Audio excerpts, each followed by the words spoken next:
Hello everyone, this is the video number 8 for NEET students. In previous video, we have seen so many MCQs based on capacitor, series and parallel connection and also dielectric medium. Okay, अगर dielectric medium को capacitor में insert कर दे तो क्या होगा, उसके भी बहुत सारे MCQs किए थे हमने. तो आज का जो टॉपिक है वो चैप्टर 2 का लास्ट टॉपिक है. ओके, और वो है एनर्जी स्टोर्ड इन कैपेसिटर. जो कैपेसिटर में एनर्जी स्टोर होती है वो टॉपिक है. ओके, तो कितनी एनर्जी स्टोर होती है, उस पे से कैसे क्वेश्चन आ सकते हैं, कैसे क्वेश्चन बन सकते हैं, वो हम देखेंगे. तो टॉपिक है एनर्जी स्टोर इन कैपेसिटर.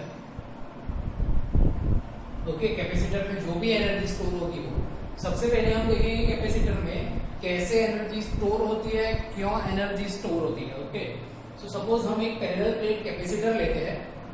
तो ये हम एक पैरेलल प्लेट कैपेसिटर ले रहे हैं. ये एक पैरेलल प्लेट कैपेसिटर है. ये जो प्लेट है उसका क्रॉस सेक्शन एरिया ए है. ये बीच का जो डिस्टेंस है वो डी है, एज यूजुअल जो हम लेते हैं. अब इनिशियली जब हम बाजार में से, मार्केट में से कोई नया कैपेसिटर परचेज करके आएंगे और ऐसे रख देंगे तो उसके ऊपर चार्ज नहीं होगा. ओके, जब मार्केट में से परचेज करके लाएंगे कैपेसिटर तब उसके ऊपर कोई चार्ज नहीं होगा, वो तो ऐसे होगा. पर चार्ज क्यों आ रहा है, क्योंकि कैपेसिटर को हम बैटरी से कनेक्ट करते हैं. ओके, क्योंकि कैपेसिटर को हम बैटरी से कनेक्ट करते हैं. तो जब हम ये कैपेसिटर को बैटरी से कनेक्ट करेंगे तो बैटरी के कनेक्शन के ड्यू टू ओके इस कैपेसिटर की प्लेट पे कुछ चार्ज आ जाएगा और वो चार्ज ऐसे होगा. सपोज यहाँ पे प्लस क्यू चार्ज आ गया तो यहाँ पे कितना चार्ज आ जाएगा, minus Q. Okay, in short में ये बोल रहा हूँ कि अगर कैपेसिटर हम बाजार में से, मार्केट में से परचेज करके आ रहे हैं तो यहाँ पे कोई चार्ज नहीं होगा, वो चार्ज नहीं होता. घर लाके हम उसे बैटरी से कनेक्ट करेंगे तब वो चार्ज होगा. एक प्लेट पे आएगा प्लस क्यू चार्ज, दूसरी प्लेट पे आएगा माइनस क्यू चार्ज. अब देखो, पहले प्लेट पे कोई चार्ज नहीं था. ओके, पहले प्लेट पे कोई चार्ज नहीं था और अब प्लस क्यू चार्ज है. तो ये चार्ज लाने के लिए कैपेसिटर की प्लेट पे ये चार्ज लाने के लिए ये चार्ज पे कुछ हमने वर्क किया होगा. ओके, कैपेसिटर की प्लेट पे ये चार्ज लाने के लिए हमने कुछ वर्क किया होगा और वो चार्ज पे जो भी वर्क किया होगा वो ये कैपेसिटर की स्टोर एनर्जी कही जाती है. मतलब जो कैपेसिटर में स्टोर एनर्जी है वो एक्चुअली कैपेसिटर की अपनी नहीं है, वो किसकी है, चार्ज की है.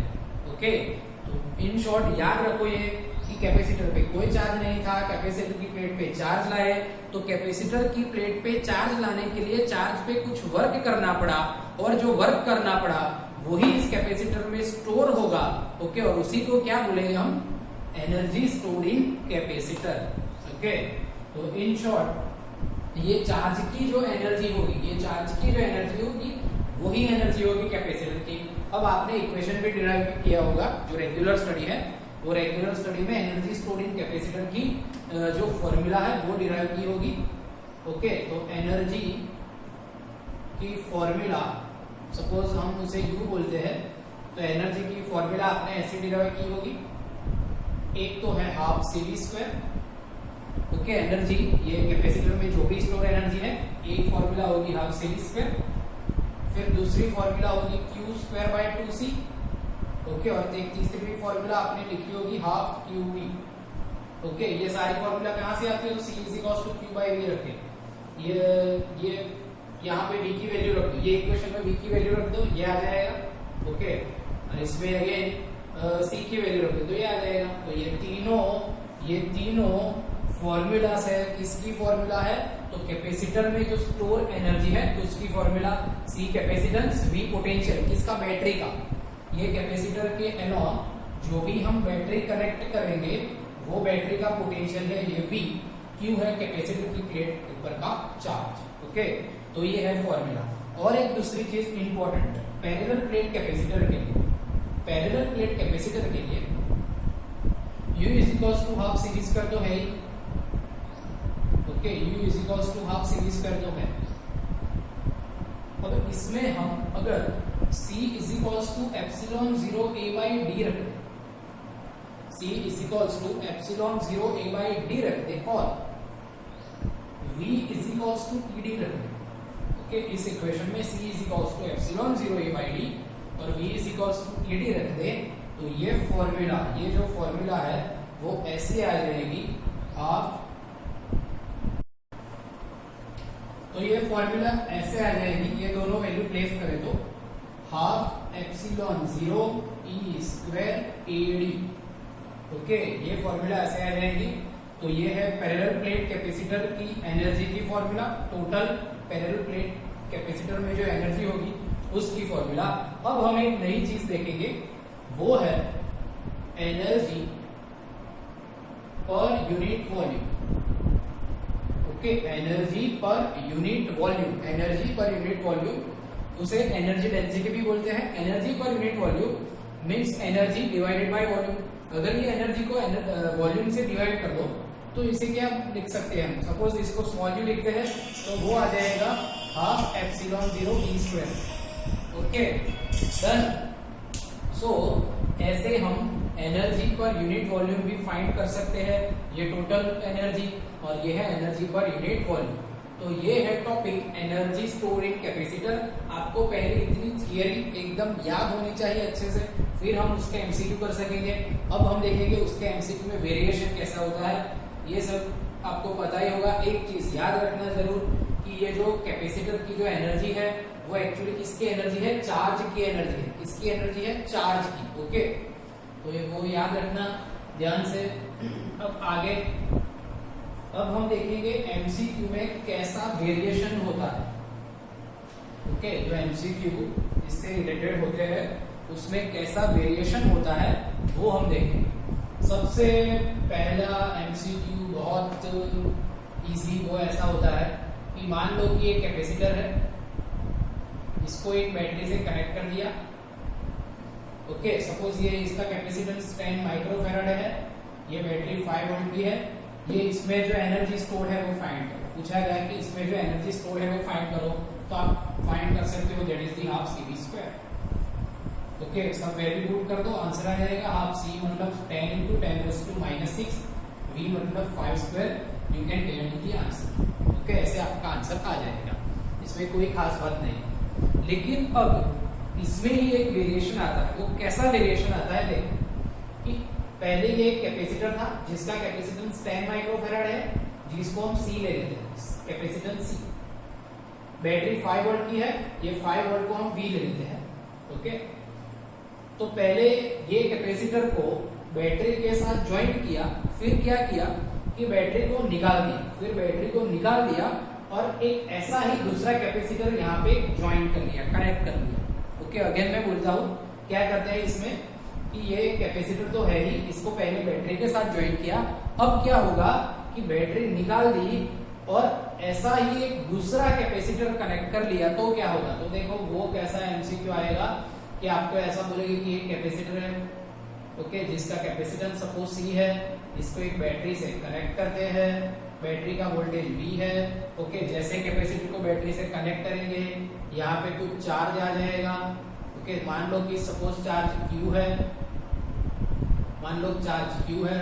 अब क्या करेंगे कि ये बैटरी को निकाल दो और इतना ही कैपेसिटेंस वाला कैपेसिटर ज्वाइन कर दो। सपोज इसकी एनर्जी आई U, that is the half C V square. अब क्या करते हैं कि ये बैटरी निकाल देते हैं और ऐसा ही एक दूसरा कैपेसिटर हम कनेक्ट कर लेते हैं। ओके, तो क्वेश्चन है कि ये पूरे कॉम्बिनेशन की एनर्जी क्या होगी। क्वेश्चन ये है कि ये पूरे कॉम्बिनेशन की एनर्जी क्या होगी।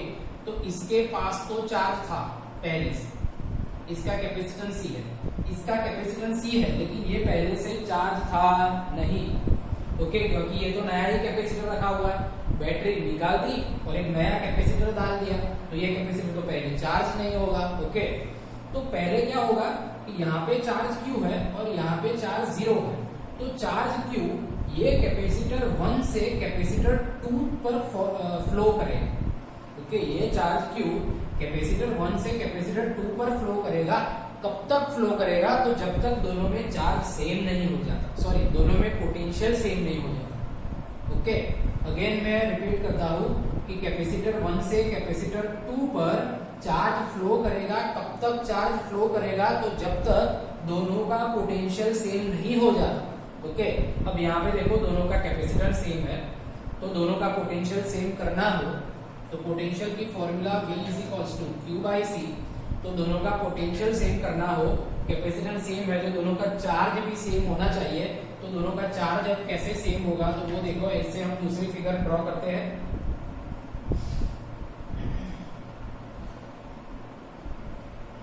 इससे हम दूसरी फिगर ड्रॉ करते हैं यहाँ। तो अब ये कंडीशन ऐसे आ जाएगी, चार्ज फ्लो करेगा। चार्ज फ्लो कब तक करेगा? तो यहाँ पे सेम, मतलब यहाँ पे Q/2 चार्ज नहीं आ जाता और यहाँ पे Q/2 चार्ज नहीं आ जाता। ओके, तो चार्ज ऐसे फ्लो करेगा। ओके, पता चला आपको? मैं फिर से एक बार बोलता हूँ कि याद रखो कि चार्ज तब तक फ्लो करेगा जब तक फ्लो करेगा कि जब तक दोनों का, ये कैपेसिटर 1 और कैपेसिटर 2 दोनों का पोटेंशियल सेम नहीं हो जाता। दोनों का पोटेंशियल सेम तब होगा जब दोनों में चार्ज सेम हो गए, क्योंकि दोनों का कैपेसिटेंस सेम है। अब ये कॉम्बिनेशन की एनर्जी फाइंड करनी है। अब ये कॉम्बिनेशन की एनर्जी फाइंड करनी है, तो दो तरीके हैं यहाँ से। फर्स्ट क्या है? फर्स्ट आप दोनों देखोगे तो दोनों सीरीज कनेक्शन में आ गए। ओके, जो देखो चार्ज सेम है, दोनों सीरीज कनेक्शन में आ गए। अब दोनों सीरीज कनेक्शन में आ गए तो जो टोटल पोटेंशियल होगा, सॉरी, तो जो इक्विवेलेंट कैपेसिटेंस, तो इसकी एनर्जी चाहिए। इसकी एनर्जी कैसे आएगी? देखो, अब एनर्जी में इसकी एनर्जी अगर फाइंड करनी तो हमने कौन सी फॉर्मूला का यूज किया? तो हाफ CV स्क्वायर वाली फॉर्मूला का यूज किया। व्हाई? क्योंकि हमें मालूम था इसका कैपेसिटेंस और इसका पोटेंशियल। ओके, यहाँ पे भी पोटेंशियल मालूम होगा हमें कि भाई पोटेंशियल सेम होगा तब तक चार्ज फ्लो होगा, तो यहाँ पे भी पोटेंशियल V/2 होगा। इसके बीच का पोटेंशियल V/2 होगा और इसके बीच का भी पोटेंशियल V/2 होगा। ओके, बट हम क्या करेंगे, हमें चार्ज भी मालूम है तो हम चार्ज वाली फॉर्मूला भी यूज कर सकते हैं। तो एनर्जी की फॉर्मूला क्या आएगी? सपोज ये फाइनल एनर्जी को U डैश लिखते हैं, तो वो एनर्जी की फॉर्मूला यूज कर सकते हैं Q²/2C। Q²/2C। सपोज हमने ये एक कैपेसिटर की एनर्जी फाइंड की है, तो उसके लिए फॉर्मूला यूज करेंगे Q²/2C। लेकिन यहाँ पे ऐसे कितने हैं? 2, तो कर देंगे इंटू 2। वैल्यू रख दो। Q की वैल्यू क्या है? एक कैपेसिटर के चार्ज Q की वैल्यू क्या है? वो है Q/2 उसका स्क्वायर इंटू 1/2C। कैपेसिटेंस तो चेंज होगा नहीं, और इंटू 2, ये 2 and 2 कैंसल, तो U डैश की वैल्यू क्या आएगी? तो Q²/4C। This is the final energy. Okay, again energy find करनी है। ये एक कैपेसिटर की कितनी होगी? Q²/2C। ऐसे 2 है तो क्या कर दिया? इंटू 2। ओके, Q की वैल्यू क्या आएगी? Q डैश लिख दो, ऐसा हो तो Q डैश मतलब फाइनल चार्ज, तो उसकी वैल्यू क्या है? Q/2। ओके, वैल्यू प्लेस कर दो, आंसर आएगा U dash equals to Q²/4C। 4C। इसकी एक और भी मेथड है। एक और मेथड क्या है वो देख लो। एक और मेथड इसकी ऐसी है कि यहाँ पे कैपेसिटेंस C है, चार्ज Q/2 है और पोटेंशियल V/2 है। ओके, पोटेंशियल V/2 है और चार्ज Q/2 है, तो डायरेक्ट पोटेंशियल एनर्जी हम फाइंड कर सकते हैं U equals to Q dash V dash, half Q dash V dash. Okay, कैसे फाइंड कर सकते हैं? Half Q dash V dash. अब Q की वैल्यू रख दो और V की वैल्यू रख दो, सेम आंसर आ जाएगा। ओके, अब तीसरी भी एक मेथड है। तीसरे मेथड क्या है कि इसका जो इक्विवेलेंट कैपेसिटेंस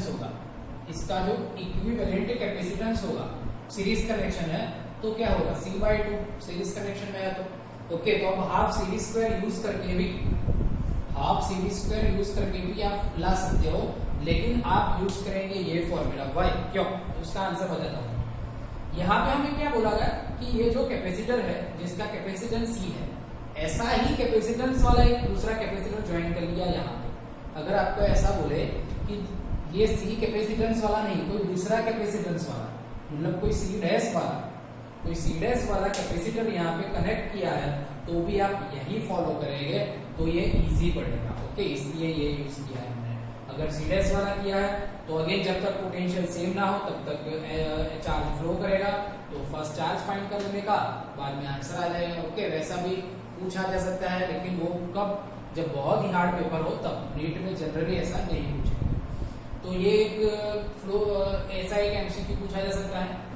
दूसरा कैसे पूछा जा सकता है, देखो कि सपोज एक कैपेसिटर है, मान लो कि एक कैपेसिटर है। ओके, तो हमने ले लिया कि भाई आप एक कैपेसिटर है जिसका कोई कैपेसिटेंस दिया हुआ है, जिसको पहले बैटरी से कनेक्ट किया, कोई वी बैटरी से, वी पोटेंशियल वाली। ओके, अब क्या किया हमने, हाँ हम वी पोटेंशियल को ज्वाइन करेंगे तो यहाँ पे चार्ज आ जाएगा, तो यहाँ पे चार्ज आ गया। अब क्या किया हमने कि ये बैटरी को निकाल दिया या फिर रखा, कोई बात नहीं, लेकिन ये दोनों प्लेट को एक वायर से कनेक्ट कर दिया।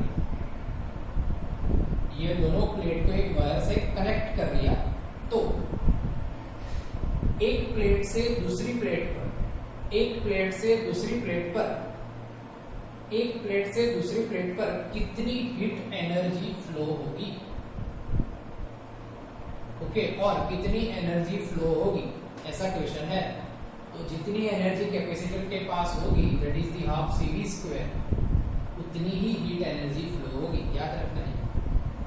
ओके, इंपॉर्टेंट एमसीक्यू, बहुत इजी, लेकिन वर्ड में आप फंस जाओगे कि आपको पूछा गया ऐसा है, कैपेसिटर बैटरी के साथ कनेक्ट कर दिया, अब कैपेसिटर की दोनों प्लेट कनेक्ट कर दी वायर से। ओके, तो एक प्लेट से दूसरी प्लेट पर कितनी एनर्जी फ्लो होगी, तो इतनी एनर्जी फ्लो होगी। ओके, तो एक ऐसा भी एमसीक्यू आपको पूछा जा सकता है। अब दूसरा कैसा आएगा कि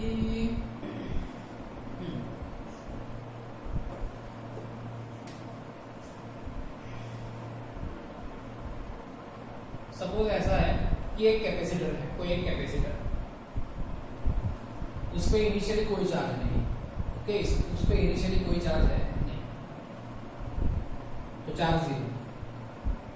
अब ये कैपेसिटर को बैटरी के साथ कनेक्ट कर दिया। अब ऑब्वियस बात है कि बैटरी के साथ कनेक्ट कर दिया तो इसके ऊपर चार्ज आ जाएगा। सपोज ये चार्ज, बैटरी का कुछ नहीं दिया हमें, बैटरी का कोई स्पेसिफिकेशन, बैटरी का पोटेंशियल नहीं दिया, लेकिन ऐसा दे दिया कि इसका कैपेसिटेंस C है, इसका भी तो C ही होगा, और इसके ऊपर चार्ज आया +Q, यहाँ पे -। तो ये चार्ज कैपेसिटर की प्लेट पे लाने के लिए कितना वर्क करना पड़ेगा।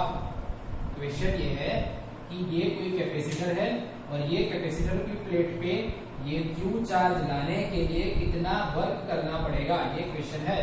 तो कितना वर्क करना पड़ेगा, work required to charge the capacitor plate। अब देखो एक सीधी बात है, पहले कितना चार्ज 0, बाद में कितना चार्ज है Q, तो हम लाए कितना चार्ज Q चार्ज। ओके, कितना चार्ज लाए Q चार्ज, तो वर्क कितना रिक्वायर्ड करना पड़ेगा। तो अब एक पहले मैंने बताया था लेक्चर के स्टार्टिंग में कि चार्ज को लाने के लिए जो भी वर्क रिक्वायर्ड होगा वही क्या होगी कैपेसिटर में स्टोर्ड एनर्जी। तो कैपेसिटर की जो स्टोर्ड एनर्जी है उसकी फॉर्मूला रख दो, तो क्या आएगा Q²/2C। ओके, क्या आएगा Q²/2C, तो यही आएगा आंसर। एक दूसरी चीज, इंपॉर्टेंट चीज, एक हमने जो पहला एग्जांपल देखा कि कैपेसिटर था, बैटरी कनेक्ट की, बैटरी निकाल के दूसरा वाला कैपेसिटर कनेक्ट किया, तो उसमें इनिशियल जो एनर्जी आई थी, इनिशियल एनर्जी वो आई थी हाफ CV स्क्वायर। ओके, और जो फाइनल एनर्जी आई थी, ओके, जो फाइनल एनर्जी आई थी वो आई थी Q²/4C, Q²/4C।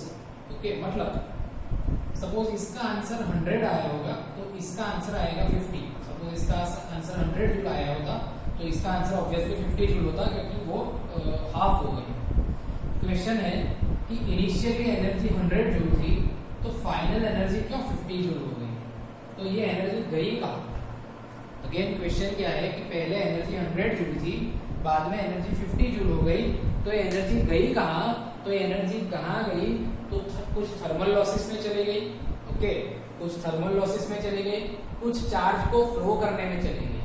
एक कैपेसिटर पे से चार्ज को दूसरे कैपेसिटर पे लाने के लिए कुछ एनर्जी चली गई, कुछ थर्मल लॉसेस हो गया, ओके, कुछ और फ्रिक्शन लॉसेस हो गया, ऐसे लॉसेस में एनर्जी चली गई। तो एक चीज याद रखना, ओके। तो ऐसा भी आपको पूछा जा सकता है। बाद में दूसरा कैसा एमसीक्यू आ सकता है, तो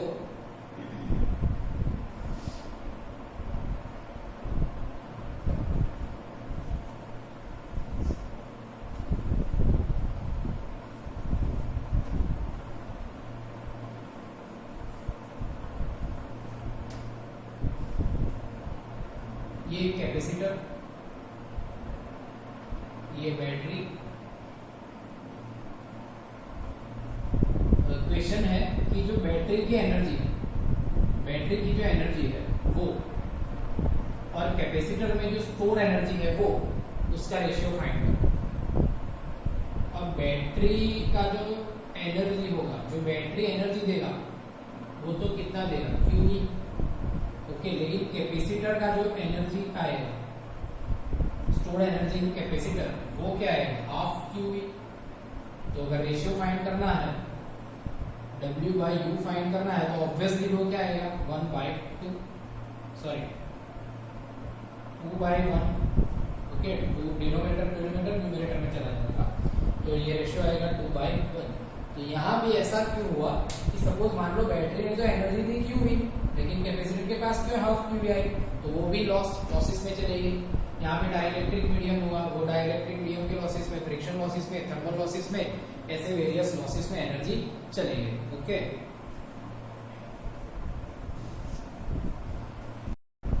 अब एक फाइनल एमसीक्यू देख लेते हैं।